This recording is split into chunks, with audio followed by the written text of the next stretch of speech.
Study IQ IAS, अब तैयारी हुई अफोर्डेबल। नमस्कार दोस्तों, मेरा नाम है दिवाकर बोथरा। रिसेंटली एक बहुत बड़ा एक डिबेट चल रहा है, या फिर जो इशू जो रिसेंट टाइम में लाइमलाइट में आया कोविड के बाद में स्पेसिफिकली, वो है इशू मून लाइटनिंग का। मून लाइटनिंग होती क्या है? मून लाइटनिंग सही है कि गलत है? इसके ऊपर कुछ लॉज है कि नहीं? क्या आपका स्टैंड होना चाहिए अगर ये टॉपिक ऐसे में या आंसर राइटिंग में आता है? आज अगर पूरे वर्ल्ड में देखें, ग्लोबलाइजेशन इस वर्ल्ड की एक रियलिटी है, और ग्लोबलाइजेशन के कारण different types of approaches towards business have developed over a period of time, and we see that beside leading to formalization of labor, globalization have also promoted informal labor in the countries all around the world. In such circumstances, coupled with the various challenges which the world has gone through in recent times, that is COVID, pandemics, recessions, and others, there are alternatives developed by human beings.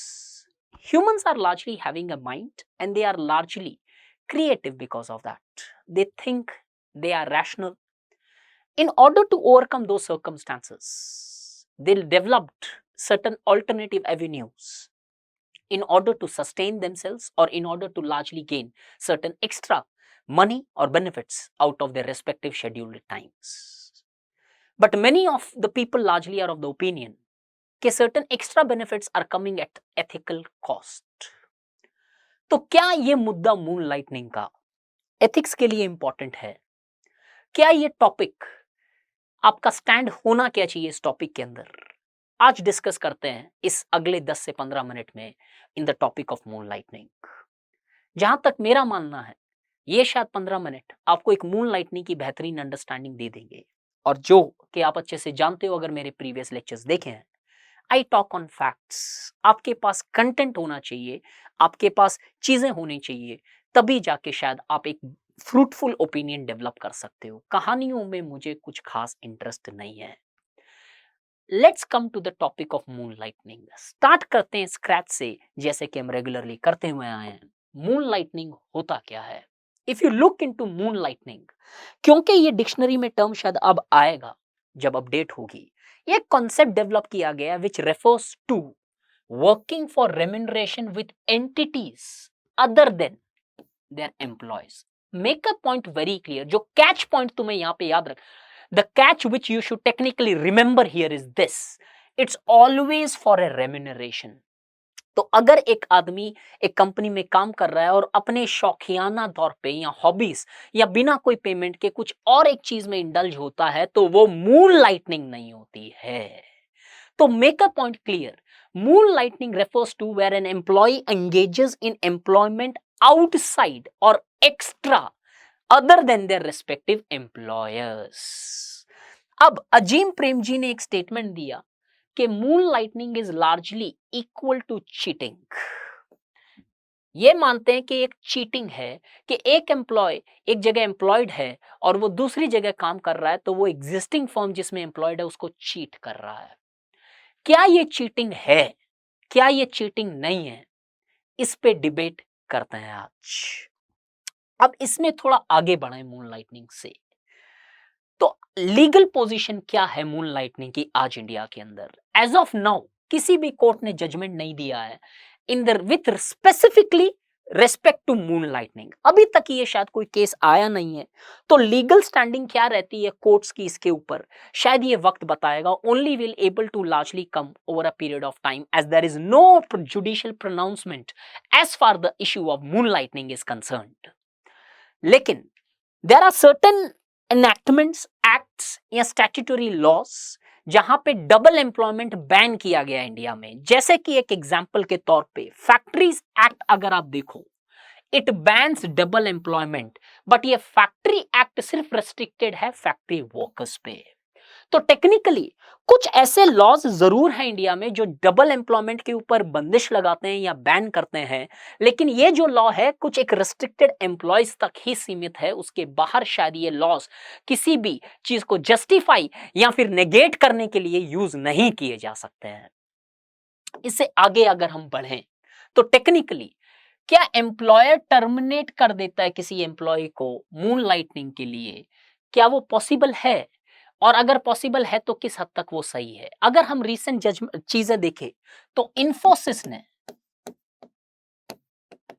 300 employees को sac किया था moon lightning के लिए। तो technically yes, employer terminate तो कर सकता है, लेकिन किस हद तक वो लीगल या एथिकल है, उस चीज का मुद्दा है। और शायद मुझे बहुत अच्छे से लगता है कि ये अगले साल आपके एथिक्स पेपर में जरूर एक एथिक की केस स्टडी बन सकती है। तो एक clear opinion please develop karna, which this particular session would help you today to develop a clean and clear understanding of the aspect of moon lightning. आगे देखें, सुप्रीम कोर्ट ने एक जजमेंट दिया था गैलेक्सो वर्सेस लेबर कोर्ट। इस judgement के अंदर यह बताया गया कि अगर जो एम्प्लॉयर है उसका एक्स्ट्रा टेरिटोरियल कोई भी हक नहीं है अपने एम्प्लॉयज का। मतलब ये कि अगर एक एम्प्लॉय एक कंपनी से बाहर जाके कुछ करता है, कंपनी के बाहर प्रीमाइसेस या कंपनी के वर्किंग आवर्स के बाहर में, तो उसके ऊपर कोई कंट्रोल नहीं है कंपनी का।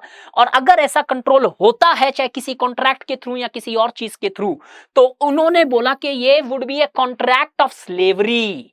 तो टेक्निकली सुप्रीम कोर्ट का एक प्रोनाउंसमेंट है किसी एक रेस्ट्रिक्टेड चीज के अंदर, जहां पे बोला कि एक्स्ट्रा टेरिटोरियल इंपैक्ट कंट्रोल नहीं होगा एम्प्लॉयज के ऊपर as far as the employer are concerned.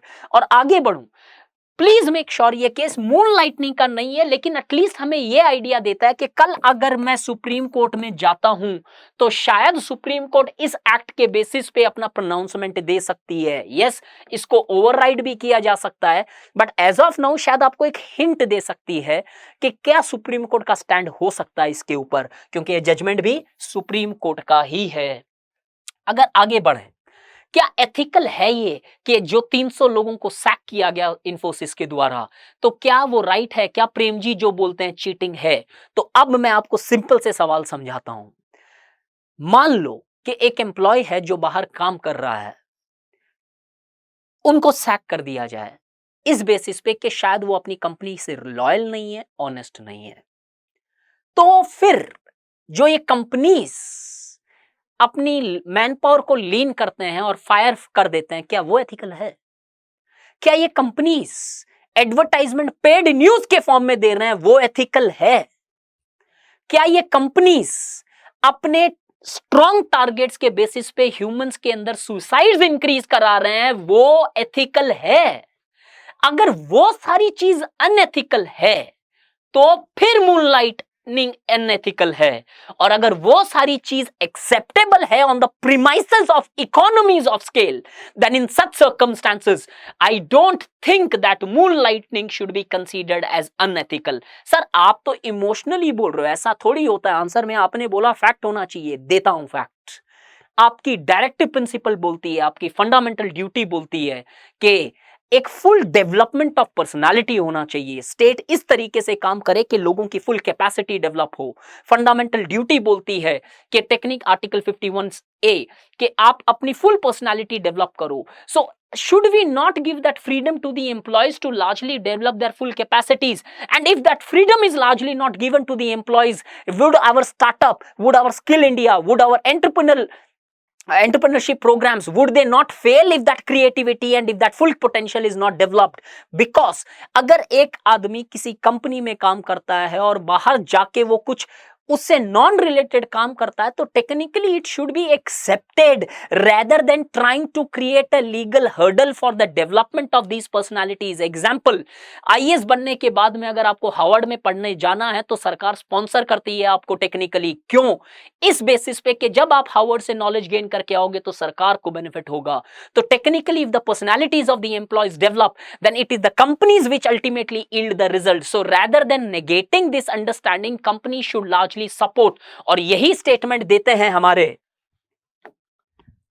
Minister of skill development. Ministry भी राइट है और शायद स्टेटमेंट भी राइट है कि employer should not suppress the employees who want to monetise and develop, but at the same time he also requested employees कि कोई contract violet मत करो, कि he requested employer कि यार अगर वो अपनी स्किल्स एनहांस करना चाहता है, कुछ डेवलपमेंट लाना चाहता है या कुछ चीज को एक्सप्लोर करना चाहता है, the employer should not largely restrict their capacities, उनको सपोर्ट करना चाहिए टेक्निकली।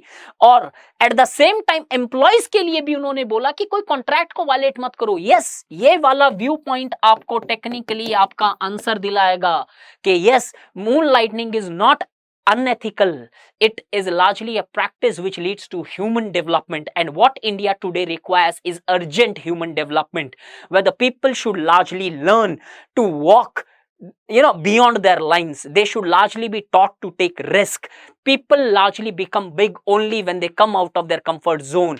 मेहनत कर रहे हैं, डबल काम कर रहे हैं, तो उसमें हर्ज क्या है टेक्निकली। बट सिर्फ एक चीज इसमें इशू नहीं होनी चाहिए कि जो एम्प्लॉय है अगर सेम कॉम्पिटिटिंग फर्म के अंदर काम करता है, that is something which is unethical. तो मान लो एक मैं आईटी इंडस्ट्री में कहीं काम कर रहा हूं, जैसे स्टडी आईक्यू में मैं पढ़ाता हूं, और बाहर जाके मैं कहीं पढ़ाऊं तो वो अनएथिकल है। लेकिन बाहर जाके अगर मैं किसी चीज में इन्वॉल्व होता हूं, किसी को मेंटर करता हूं बिना एक रेम्यूनरेशन के, ताकि कहीं ना कहीं रिजल्ट बेहतर आए, कंपनी की पॉलिसीज बेहतर हो, तो वो शायद एथिकल से भी ज्यादा एथिकल है। So technically your stand should be कि yes, moonlighting as of now should not be considered as unethical. We should not largely criminalize such acts, as it will largely lead to underutilizations of the potentials of our Indian brothers and sisters.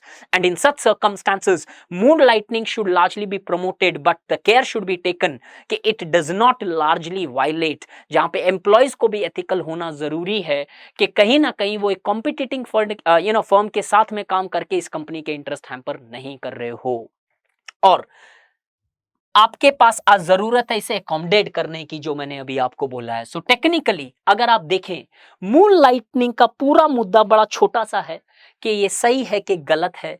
Technically yes, we do see कि ये activities है, आज हमें इनको accept करना पड़ेगा, और इसके साथ साथ हमारा गोल ये होना चाहिए, हमारा कर्तव्य ये होना चाहिए, हमारी ड्यूटी ये होनी चाहिए कि कहीं ना कहीं इस चीज को प्रमोट किया जाए ताकि फुल कैपेसिटी सब ह्यूमन बींग्स की डेवलप कर सकें, ना कि इसको जस्ट शॉर्ट साइटेड मोटिव्स के बेसिस पे नकार दिया जाए और डिस्करेज किया जाए।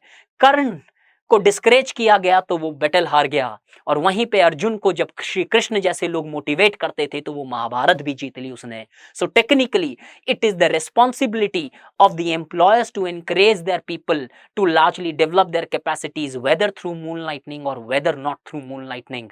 Moon lightning should not largely become a cause of concern until and unless there is a direct negation of a relationship between two different firms. Thank you so much. Jai Hind. Happy studying. Study IQ IAS, अब तैयारी हुई affordable.